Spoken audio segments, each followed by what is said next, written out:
საბაჟო დეპარტამენტის წარმატებული თანამშრომლები დაჯილდოვდნენ. ბოლო 2 წლის განმავლობაში ამოღებულია 570 კილოგრამზე მეტი ნარკოტიკული საშუალება, ჰეროინი და 3 კილოგრამამდე კოკაინი. გამოავლინეს სამართალდარღვევის არაერთი ფაქტი, როგორც საქართველოში, ასევე სხვა ქვეყნებში. დაჯილდოების ცერემონიაზე სიტყვით გამოვიდნენ ფინანსთა მინისტრი, შემოსავლების სამსახურის ხელმძღვანელი და საბაჟო დეპარტამენტის უფროსი მიხეილ ჩოკოშვილი. დავაჯილდოვეთ უწყებათა შორისი დანაყოფის წევრი საბაჟო დეპარტამენტის თანამშრომლები, რომელთა სახელსაც არაერთი გახმაურებული ფაქტის აღმოჩენა უკავშირდება.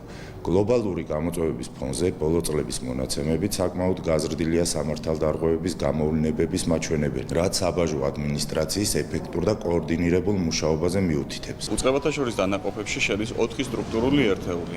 ეს არის ფინანსთა სამინისტროს შემოსავლების სამსახურის საბაჟო დეპარტამენტი, ფინანსთა სამინისტროს საგამოძიებო სამსახური, შინაგან საქმეთა სამინისტროს საპატრულო და ცენტრალური კრიმინალური პოლიციის დეპარტამენტები და სწორედ ამ ჯგუფებს უკავშირდება ბოლო პერიოდის გახმაურებული აღმოჩენა, კერძოდ 200 კილოგრამი ჰეროინი, იცით რომ ამოღებული იქნა თევზის საკვებში, ეს კომერციულ გადაზიდვის დროს და მინდა ეს წარმატებული იყო დაგვირგვინებული ღონისძიება, მიულოცოთ თითოეულ ჩემ კოლეგას.